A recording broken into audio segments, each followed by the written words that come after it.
അസ്സലാമു അലൈക്കും വറഹ്മത്തുള്ളാഹി. ബിസ്മില്ലാഹിർ റഹ്മാനിർ റഹീം. അൽഹംദുലില്ലാഹി റബ്ബിൽ ആലമീൻ. വസ്സലാത്തു വസ്സലാമു അലാ അഷ്റഫിൽ അംബിയാഇ വൽ മുർസലീൻ വഅലാ ആലിഹി വസഹ്ബിഹി അജ്മഈൻ. അമ്മാ ബഅദ്. ഏറ്റവും ബഹുമാനം നിറഞ്ഞ സഹോദരന്മാരെ, സഹോദരികളെ, സുഹൃത്തുക്കളെ, ഇതുവരെ നാം ചർച്ച ചെയ്തുകൊണ്ടിരിക്കുന്നത് ഇസ്ലാമിലെ പ്രമാണങ്ങളാണ്. ഇസ്ലാമിലെ 4 പ്രമാണങ്ങളാണ് ഖുർആൻ, സുന്നത്ത്, ഇജ്മാഅ്, ഖിയാസ്. ഇതാണ് അള്ളാഹുവും റസൂലും നമുക്ക് പഠിപ്പിച്ചു തന്നിട്ടുള്ളത്. പക്ഷേ ഖേദകരമെന്ന് പറയട്ടെ, ബഹുഭൂരിപക്ഷം മുസ്ലിങ്ങളും ഖുർആനും സുന്നത്തും അല്ല പ്രമാണമായി അംഗീകരിച്ച് പോരുന്നത്. ചിലർ പണ്ഡിതന്മാരെയാണ് അംഗീകരിച്ചു പോരുന്നത്. പണ്ഡിതന്മാരെ പോയിട്ട് പ്രവാചകൻ സല്ലല്ലാഹു അലൈഹി വസല്ലമയെ പോലും അന്ധമായി അനുകരിക്കാൻ പറ്റില്ല. കാരണം ദീന് സമസ്തക്കാരുടെ ദീനാണെന്ന് ഇപ്പം ചില ആൾക്കാർ പറഞ്ഞിട്ടുണ്ട്. ഇന്ന ദീന ഇന്ദല്ലാഹിൽ ഇസ്ലാം എന്നുള്ളത് ഇന്ന ദീന ഇന്ദല്ലാഹി സമസ്ത എന്നതിൽ ഖുർആൻ വചനം തന്നെ മാറ്റിമറിക്കാനുള്ള ശ്രമത്തിലാണ് നമ്മുടെ ഉമർ ഫൈസിയെ പോലുള്ള ചില ആൾക്കാരൊക്കെ ഇപ്പോൾ തുനിഞ്ഞുകൊണ്ടിരിക്കുന്നത്. അത് പോട്ടെ. നബി സല്ലല്ലാഹു അലൈഹി വസല്ലം പറയുന്നത് പോലും ഇസ്ലാമിൽ നബി അള്ളാഹു വഹി അറിയിക്കാത്ത എന്തെങ്കിലും കാര്യം ദീനിൻ്റെ പേരിൽ പറഞ്ഞാൽ ദീനിൽ അത് തെളിവല്ല എന്നതാണ് ഇസ്ലാം പറയുന്നത്. കാരണം സൂറത്തുൽ ഹാഖ 44 മുതൽ 46 വരെ വചനങ്ങൾ പരിശോധിച്ച് നമുക്ക് കാണാൻ കഴിയും. വലൗ തഖവ്വല അലൈന ബഅദൽ അഖാവീൽ, ചില പ്രസ്താവനകൾ അദ്ദേഹം നമ്മുടെ മേൽ കെട്ടിപ്പറഞ്ഞിരുന്നുവെങ്കിൽ, പ്രവാചകൻ സല്ലല്ലാഹു അലൈഹി വസല്ലമ അള്ളാഹുവിൻ്റെ പേരിൽ ചില പ്രസ്താവനകൾ കെട്ടിപ്പറഞ്ഞിരുന്നുവെങ്കിൽ ലഅഖദ്നാ മിൻഹു ബിൽ യമീൻ, അദ്ദേഹത്തെ നാം വലത് കൈ കൊണ്ട് പിടിക്കുകയും സുമ്മല ഖതഅനാ മിൻഹുൽ വതീൻ, അദ്ദേഹത്തിൻ്റെ ജീവനാടി നാം അറുത്തു കളയുകയും ചെയ്യുമായിരുന്നു. ഇതാണ് ഖുർആൻ പറഞ്ഞത്. അതുപോലെ സഹാബികളും ഇസ്ലാമിൽ പ്രമാണമല്ല. സഹാബത്തിൻ്റെ ഇജ്മാഅ് പ്രമാണമാണെങ്കിലും സഹാബികൾ ഒറ്റപ്പെട്ടോ കൂട്ടായിട്ടോ ചില ആൾക്കാർ പറഞ്ഞ അഭിപ്രായമൊന്നും ഇസ്ലാമിൽ പ്രമാണമല്ല. അതാണ് ഇമാം ഷാഫിഈ റഹ്മത്തുള്ളാഹി അലൈഹി ഹദീസ് 511 പേജിൽ പറഞ്ഞത്, ഖൗലു സഹാബി ലൈസ ബിഹുജ്ജത്തിൻ, സഹാബികൾ പ്രമാണമല്ല. അതുപോലെ ഇമാം സുബ്കിയും പറഞ്ഞിട്ടുണ്ട്. ജമ്മുൽ ജവാമിഅ് 2ാം വാല്യം 370 പേജിൽ അദ്ദേഹം പറഞ്ഞത്, ഖൗലു സഹാബി ലൈസ ബിഹുജ്ജത്തിൻ, സഹാബിയുടെ വാക്ക് പ്രമാണമല്ല. അതുപോലെ ഇമാം വസ്സാലി തൻ്റെ അൽ മുസ്തസ്ഫ എന്ന ഗ്രന്ഥം 1ാം വാല്യം 262 പേജിൽ ഉദ്ധരിച്ചത്, ഫകമാ ഖറജ സഹാബത്തു മിന ദലീലി ഖറജൽ ഉലമാഉ ബിദലീലി, സഹാബികൾ ഇസ്ലാമിൽ പ്രമാണമല്ലാത്തതുപോലെ പണ്ഡിതന്മാരും പ്രമാണമല്ല എന്നാണ് ഇമാം വസ്സാലി പറഞ്ഞത്. ഇമാം നവവി ഇമാം ഷാഫിയിൽ നിന്ന് 2 അഭിപ്രായം ഉദ്ധരിക്കുന്നുണ്ട്. അതിൽ വസഹുമൽ ജദീദു, ഏറ്റവും സഹിയായ ഇമാം ഷാഫിയുടെ അഭിപ്രായം സഹാബികൾ തെളിവല്ല. നബി ഷാഫിയുടെ പുതിയ അഭിപ്രായം എന്താണ്? അന്നഹു ലൈസ ബിഹുജ്ജത്തിൻ, സഹാബികൾ ഇസ്ലാമിൽ പ്രമാണമല്ല എന്നതാണ് ഇമാം ഷാഫി പറഞ്ഞിട്ടുള്ളതെന്ന് ഇമാം നവവി തൻ്റെ ശറഹ് മുസ്ലിം 155 പേജിലും റിപ്പോർട്ട് ചെയ്തിട്ടുണ്ട്.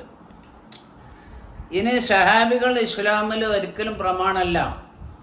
ഇവിടെ ഇസ്ലാമിൽ പണ്ഡിതന്മാർ സഹാബികളും പ്രവാചകൻ പോലും ഇസ്ലാമിൽ പ്രമാണമല്ലെങ്കിൽ, അതായത് വഹയ്യ് മുഖേന നബി അറിയിച്ച കാര്യമാണെങ്കിൽ നമുക്ക് പ്രമാണമാണ് എന്നത് മാത്രമേ നമുക്ക് പറയാൻ പറ്റുള്ളൂ. നബി സ്വന്തം കെട്ടിപ്പറഞ്ഞ് എന്തെങ്കിലും പറഞ്ഞാൽ അത് ഇസ്ലാമിൽ പ്രമാണമല്ല. അപ്പം പണ്ഡിതന്മാർ പ്രമാണമാണെങ്കിൽ അത് ഖുർആനിലും സുന്നത്തിലും പറഞ്ഞതായിരിക്കണം. അത് മാത്രമേ ഇസ്ലാമിൽ പ്രമാണമാവുള്ളൂ. കാരണം എത്ര വലിയ പണ്ഡിതനും തെറ്റുകൾ വരാം. പണ്ഡിതന്മാർ തമ്മിലുള്ള വാശിക്ക് അവർ തെറ്റുകൾ പറയാം. അവരുടെ പാണ്ഡിത്യത്തിൻ്റെ അളവുകോൽ ആരുടെ അടുക്കലാണ് മുന്തി നിൽക്കുന്നത് എന്ന് ജനങ്ങളെ തെളിയിക്കാൻ വേണ്ടി അവരിൽ തർക്കം ഉണ്ടായേക്കാം. അപ്പം പണ്ഡിതന്മാരെയും ഹദീസ് പണ്ഡിതന്മാരടക്കം, ഇപ്പം ഇബ്നു തൈമിയ്യ റഹ്മത്തുള്ളാഹി അദ്ദേഹം സഹീഹ് മുസ്ലിമിൽ ഒരു ഹദീസിനെ വിമർശിക്കുന്നുണ്ട്. അതായത് വഖലഖൽ മക്രൂഹ യൗമ സലാസായി, ചൊവ്വാഴ്ച ദിവസമാണ് വെറുക്കപ്പെട്ട വസ്തുക്കളെ മുഴുവൻ സൃഷ്ടിച്ചത്. അപ്പോൾ ചൊവ്വാഴ്ച ദിവസം നഹസുള്ള ദിവസമാണ്, ശകുനപ്പഴയുള്ള ദിവസമാണ് എന്ന് ഇമാം മുസ്ലിമിൻ്റെ സഹീഹ് ഹദീസിലുണ്ട്. ആ ഹദീസിനെ ഇമാം ഇബ്നു തൈമിയ്യ റഹ്മത്തുള്ളാഹി വിമർശിക്കുന്നുണ്ട്, ഇമാം മുസ്ലിമിനെ വിമർശിക്കുകയാണ്. ഫൈന ഹാദാ തഅന ഫീഹി മൻ ഹുവ അഅലമു മിൻ മുസ്ലിമിൻ, മുസ്ലിമിനേക്കാളും അറിവുള്ള പണ്ഡിതന്മാർ ഈ ഹദീസിനെ വിമർശിച്ചിട്ടുണ്ട്.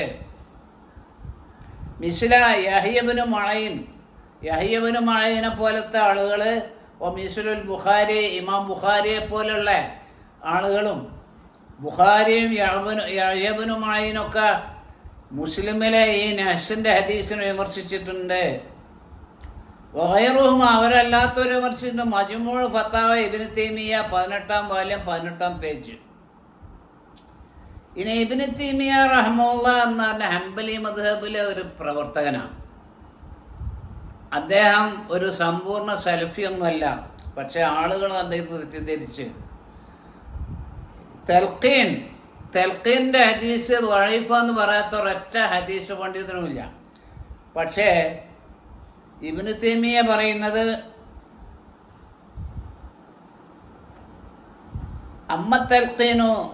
അമ്മത്തൽഖീനു ജായിസുൻ, എന്നാൽ തൽഖീൻ അനുവദനീയമാണെന്നാണ് അദ്ദേഹത്തിൻ്റെ ഫത്താവൽ കുബ്ര 1-ാം വാല്യം 232-ാം പേജിൽ പറയുന്നത്. അതുപോലെ ലൈലത്തുൽ ബറാഅത്തി മുഫദ്ദലത്തുൻ, ബറാഅത്ത് രാവ് വളരെ ശ്രേഷ്ഠമുള്ള രാവാണ് എന്നാണ് അദ്ദേഹത്തിൻ്റെ അഭിപ്രായം. അത് അദ്ദേഹം തൻ്റെ ഇഖ്തിലാഉ സിറാത്തുൽ മുസ്തഖീം 2-ാം വാല്യം 130-ാം പേജിലും 136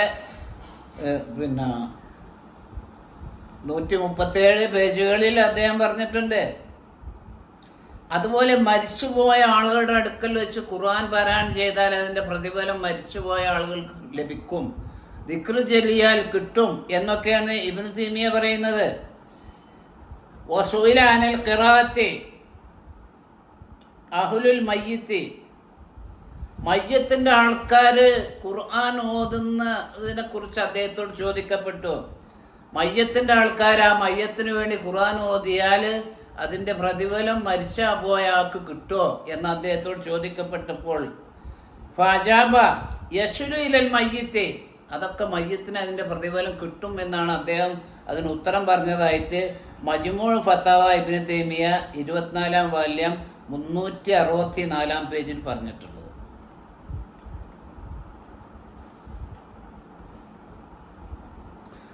ഇനി പണ്ഡിതന്മാർ തെളിവല്ല എന്ന് പറഞ്ഞാൽ പണ്ഡിതന്മാരെ മൊത്തം നമുക്ക് തള്ളാൻ പറ്റുമോ? അതും പറ്റൂല. കാരണം റസൂലുള്ളാഹി സ്വല്ലല്ലാഹു അലൈഹി വസല്ലമയും സഹാബത്തും കൈകാര്യം ചെയ്യാത്ത ഒരുപാട് വിഷയങ്ങളും ഇന്ന് നിലവിലുണ്ട്. അത് ഒന്ന് അർക്കാനുൽ ഖുതുബത്തി ഖംസത്തുൻ, ഖുതുബയുടെ റുക്കനുകൾ 5. ഇത് ഹദീസൊന്നുമില്ല, ഇത് ഇമാം ഷാഫി പറഞ്ഞ അഭിപ്രായമാണ് നമ്മളെല്ലാവരും സ്വീകരിച്ചു പോരുന്നത്, അത് മനസ്സിലാക്കണം. അതുപോലെ തേങ്ങക്ക് സക്കാത്തുണ്ടോ അടക്കക്ക് സക്കാത്തുണ്ടോ? നബി തേങ്ങക്കും അടക്കക്കും സക്കാത്ത് പറഞ്ഞിട്ടുണ്ടോ? ഇല്ല. അതൊക്കെ പണ്ഡിതാഭിപ്രായങ്ങൾ ഉദ്ധരിക്കുക എന്നല്ലാതെ നമുക്ക് നിവൃത്തിയില്ല. അതുപോലെ ഉസൂലുൽ ഹദീസ്, ഹദീസിൻ്റെ നിദാന ശാസ്ത്രം, ഇത് പണ്ഡിതന്മാരുടെ അഭിപ്രായമാണ്. ഇബ്നു ഹജർ അസ്ഖലാനി, ഇമാം ദഹബി പോലെയുള്ള പണ്ഡിതന്മാരുടെ അഭിപ്രായമാണ് ഉസൂലുൽ ഹദീസ്. അതുപോലെ ഫിഖ്ഹ്, ഉസൂലുൽ ഫിഖ്, ഇതൊക്കെ പണ്ഡിതാഭിപ്രായങ്ങളാണ്. ഇതൊക്കെ നമ്മൾ ഉദ്ധരിക്കാറുണ്ട്.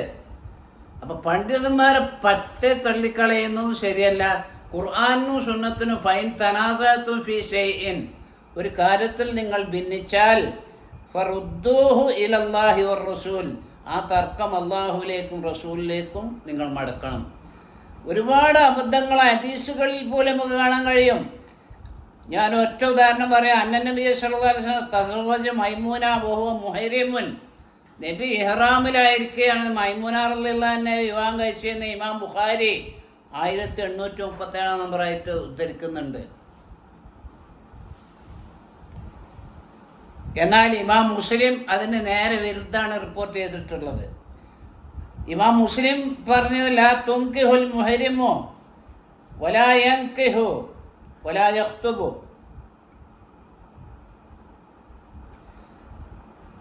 അതായത് ഇഹ്റാമിൽ പ്രവേശിച്ച സ്ത്രീ പുരുഷന്മാർ വിവാഹിതരാകാൻ പാടില്ല.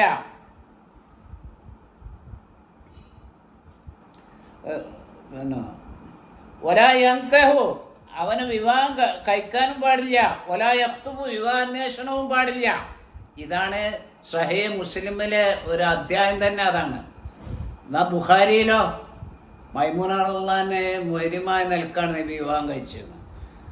അപ്പം ഈ നിലക്ക് ഹദീസുകളിൽ പോലും ഒരുപാട് അബദ്ധങ്ങളുണ്ട്. ആ അബദ്ധങ്ങൾ പലതിലും കാണാൻ കഴിയും. ഇപ്പം നബി സല്ലല്ലാഹു അലൈഹി വസല്ലം സൂര്യഗ്രഹണം ഉണ്ടായപ്പോൾ ഒരു റക്കായത്തിൽ 4 റുക്കൂഴ് സമാന റക്കായത്തിനാണ്. 8 റുക്കൂഴുകൾ 2 റക്കായത്തിലടക്കം ചെയ്തു. അപ്പോൾ ഒരു റക്കായത്തിൽ 4 റുക്കൂഴ് ചെയ്തു. ഒരു റക്കായത്തിൽ 2 റുക്കൂഴേ ഉള്ളൂ. അതെല്ലാവർക്കും അറിയാവുന്നതാണ്.